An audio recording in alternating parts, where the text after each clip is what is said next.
What's up, people? In this video, we are going to do Angelo Carrion says, why do we fall? Gravity? It's probably not what you meant, but yeah, let's watch this video. If you guys have any other recommendations for videos or YouTubers, let me know. Leave me a comment. Ooh, 64 million views. Mateusz's? Okay. Let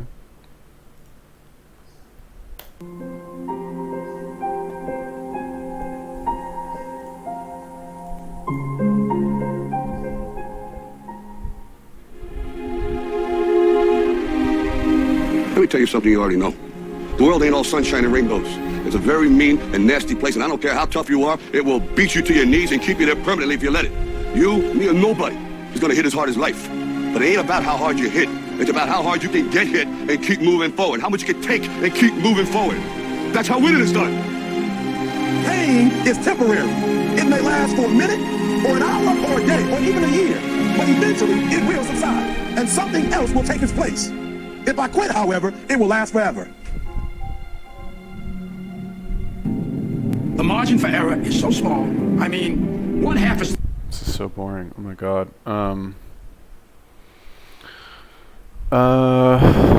Honestly, I was this close to like turning this off and just saying I'm not going to do a video about this, but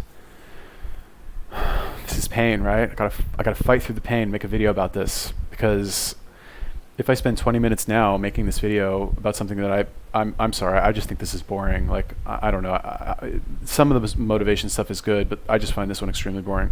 Maybe because I've heard all this before, I guess, and like I don't know, it's just not doing it for me. But if I push through it and I make the video, then that's good for me overall. So to go through, like, I don't know how long I'll be able to stretch this, fucking 15-20 minutes maybe. If I do that, then that will have a very good result for me overall, because I'll be able to reach more people theoretically, make more money, and build my discipline and all that stuff. But I guess this is good advice. I guess this is good advice for everybody, because we all have areas of our life where like we need to fucking suck it up and like face the pain, just fucking get over it,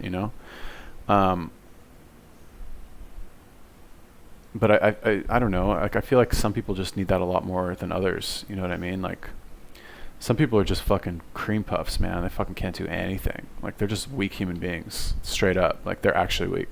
And you know what's funny about weak people is they never want to actually admit that they're weak. Well, that's not true. I take that back. A lot of people, they admit that they're weak, but they don't want to admit that being weak is their fault, I guess, is what I should say. Like all this eating disorder bullshit, right? These people are fucking happy to admit they're weak. They will fucking shout it from the rooftops talking about how weak they are. But they do not want to take responsibility for their own weakness for some reason. It's somebody else's fault. It's their fucking disease, right? I just remembered something. When I used to live in Israel, I had a very good friend who was bulimic, right? And I didn't realize she was bulimic, right? Because like, so we had like a group of friends, right? And we'd all like go to the beach and like meet up and go eat and stuff like that. And she would call me, like we'd call each other like regularly, like, what are you doing? Because you know how it is when you like have a group of friends, right? Like you'll kind of like call everybody and see who's available, and then you'll go meet up and do something, and then other friends will join like periodically, right? So like we would meet up frequently, and we'd call each other all the time to like go to lunch and go eat. And I didn't realize that she was bulimic. She was like throwing up after every single meal. I had no idea. Like, it never occurred to me, right? She's very skinny. She's fucking rail thin, right? But she'd call me and she'd be like, hey, what are you doing? I'd be like, no, nothing. She's like, oh, you want to get some food? I'm like, okay, sure. So we'd go meet at some like hummus place, and we'd eat the food. I'd fucking, of course, like slam all my food, and she would eat like half of it. And then immediately after the meal, every single time, she'd be like, I'm going to go to the bathroom. I'll be right back. And like, I guess she would just go throw up immediately. I guess, I'm not really sure. I have no idea, but she did not look healthy. Yeah, it was not a good look.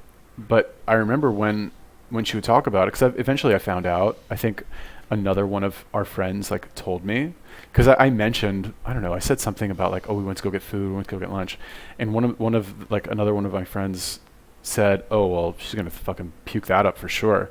And I was like, really? What do you mean? And she's like, she's bulimic. Didn't you know that? Like, can't you tell? Just fucking look at her. I was like, oh, huh. I never thought of that.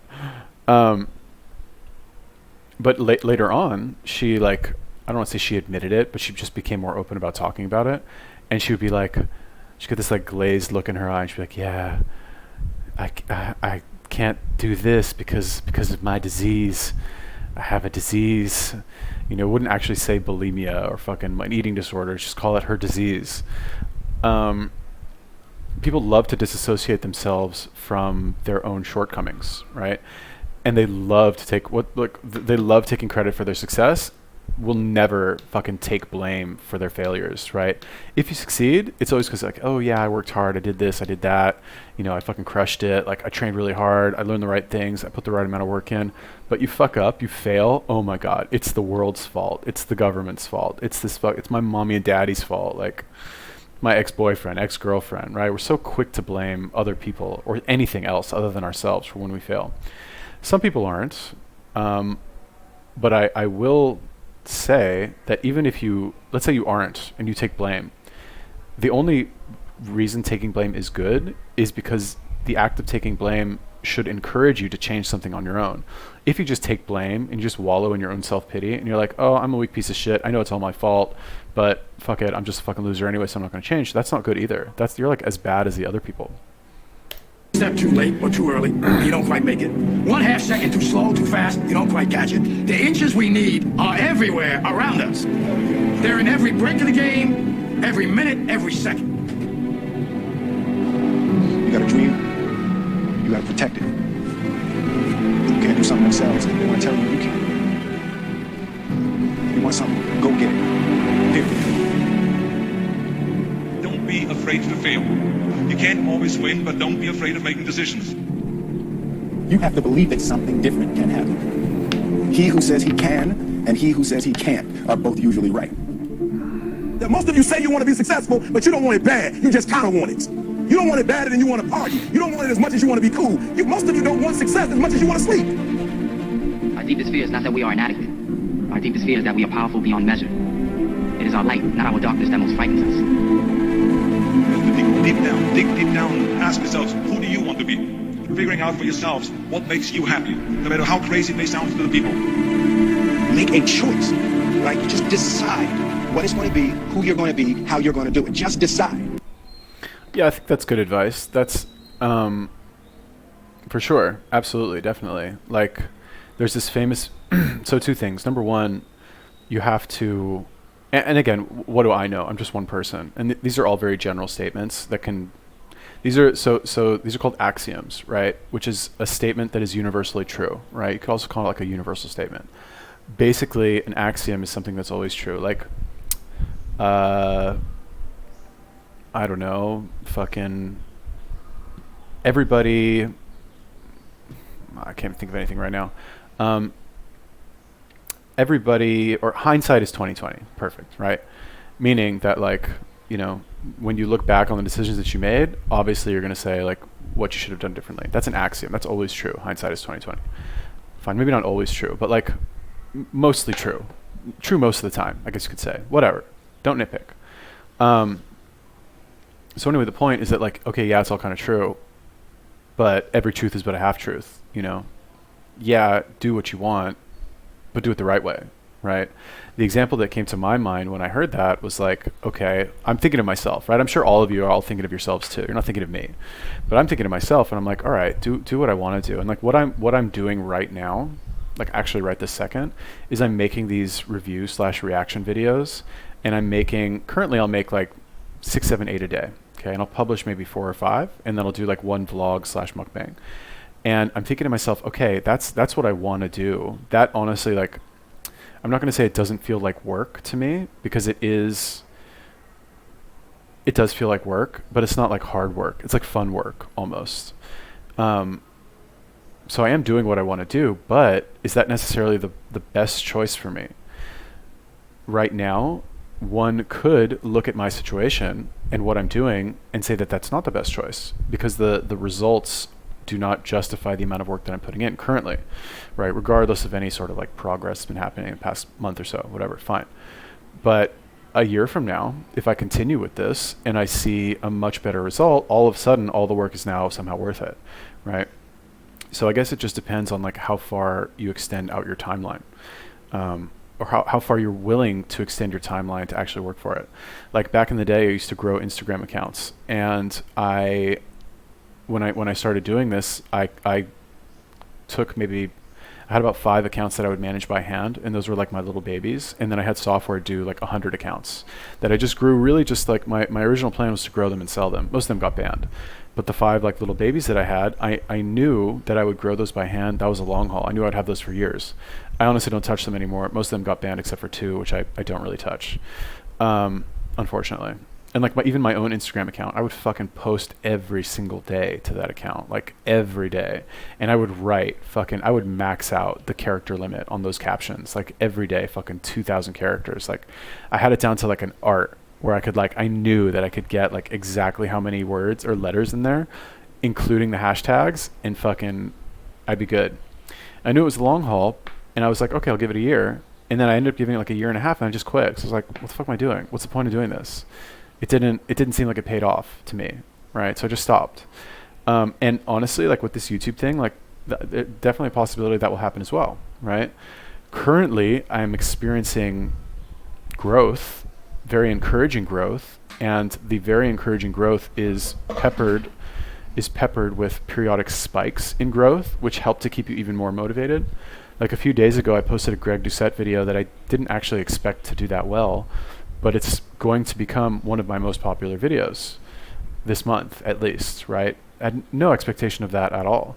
And I would say every maybe, it's hard to kind of say, maybe every 2 weeks or so, I have one like breakout video like that I have no idea like that it's going to do that, and it just does randomly.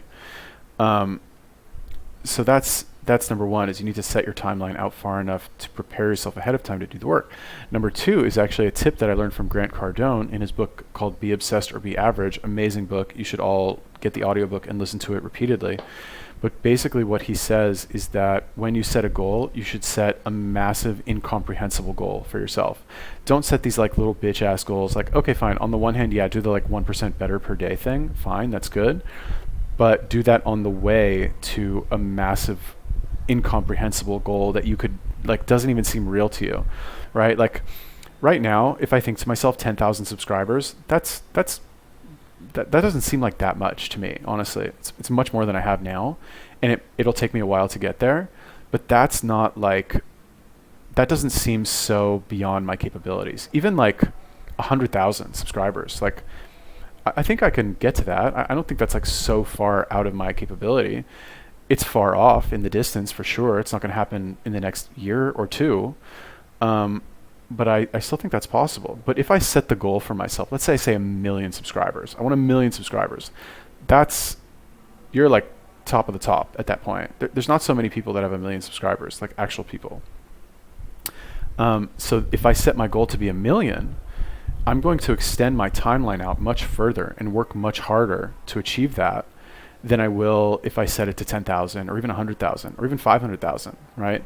Because when you have a much larger goal, the amount of, let's call it, pain that you experience when you put in work on something is greatly reduced, because you have much further to go.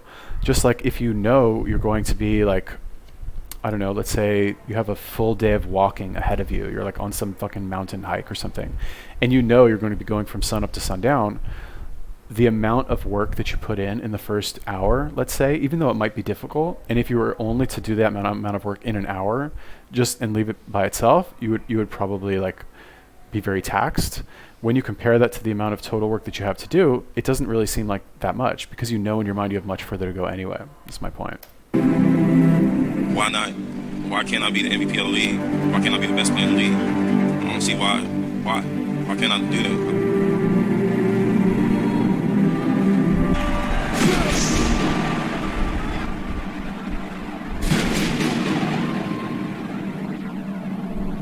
What did you say to the kid? It ain't about how hard you hit.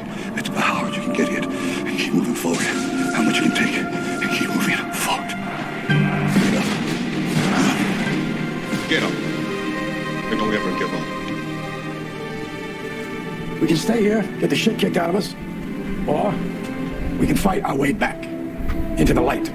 We can climb out of hell. 1 inch at a time. To be able at any moment to sacrifice what you are for what you will become. Most of you won't be successful because when you're studying and you get tired, you quit. I don't do well in math. You're right. You ain't never studied. I'm not good at writing because you have never written before. Talent comes naturally. Skill is only developed by hours and hours and hours of beating on your craft. If you are not making someone else's life better, then you're wasting your time. Don't cry to give up. Cry to keep going. Don't cry to quit. You already in pain. You already hurt. Get a reward from it. Now, if you know what you're worth, go out and get. All right, so I think one of the things that I thought was very interesting that they said actually in the beginning of this like last little clip is that the basketball player, you know, I don't know who that is. I don't really follow basketball. Only like the Lakers when they're winning. I'm typical LA like basketball fan. Like we only like the Lakers if they're winning, straight up. We like winners in LA. You know, we don't have time for losers. I don't know if they're winning now. Maybe I don't know. They have LeBron. Whatever. Anyway, the point is the guy. He was like, you know, why can't I be the best, right? Why not me? That's a very good question to ask yourself, and I think that you should ask yourself that question. Not just why can't I be the best, but why can't I do anything? Like why can't like fucking whatever all of you. Anyway, I don't want to pick on this eating disorder shit, but like, why can't I have a great body? Like, why not? What's like, why? How come I can't? Why can't I make a lot of money? Why can't I, you know, get really good at something? Like, why not me? Right? It's gonna be somebody. Why not me? You know. And you can like, okay, you can start saying, well, other people have more talent or more skill or like, whatever. But, you know, another famous Tony Robbins concept or quote. I don't know if he made all this shit up himself or if he just kind of stole it from other like self-improvement people, but I just heard it from him, which is he says there's literally nothing or virtually nothing that if you start today in 10 years that you won't be able to do, right? Like think about it. Like you want like whatever you want to do, you want to learn fucking 10 languages or like make a bunch of money or like get really good at something or get famous or fucking literally anything that you want to do. If you start today and you make it your primary goal within 10 years, and 10 years, honestly, these days, this is like back in the fucking early 2000s, like before any of this like internet shit fucking sped up the rate of human progress at the rate that it did. These days, my God, fucking in a second you can achieve shit. You know what I mean? With a lot less work because you can scale so much more easily now.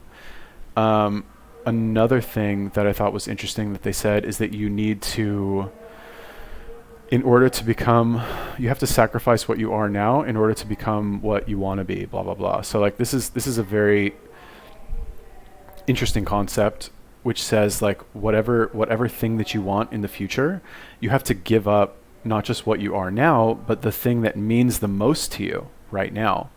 Which is, I think, what stops a lot of people, right? Like a classic example is this eating disorder shit. Okay, you're a skeleton, you're anorexic, you eat like shit. You have to give that up in order to be healthy. Okay, you claim to want to be healthy, but you have to give up the eating disorder shit. A lot of people aren't ready to do that because they get so many positive benefits from it. There's negatives as well, but there's a lot of positives from it, right? Another example, fucking Stephanie Buttermore. Okay, she wants to like get her period back. I don't know anything about her. I'm putting words in her mouth. She claims to want to get her period back and be healthy and fucking get rid of her hunger, but she doesn't want to give up anything. She just like she gave up her fucking six pack that she kind of had, but not really. You know, I guess she's giving up something. Not the best execution in my opinion. I've made videos about that. I don't want to like beat that horse now. But the point is that like whatever you want, you have to give up. Like imagine this thing that you want, right? And then imagine what you have in your life right now that gives you joy. You're going to have to give that up, okay? Like be prepared to give that up completely. If you're ready to give that up completely, then fucking give it up and go get what you want. But you have to basically be prepared to completely give that up entirely. And that doesn't mean that you won't find something else that will bring you joy. You probably will.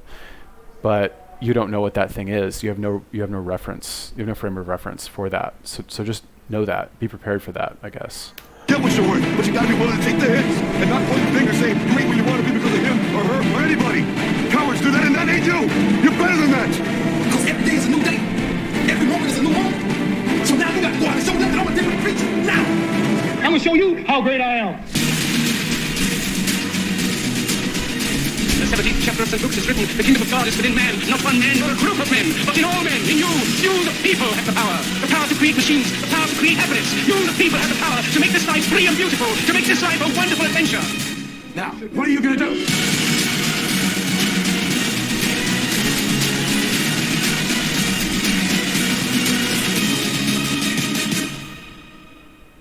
Got limits. Interesting. Okay.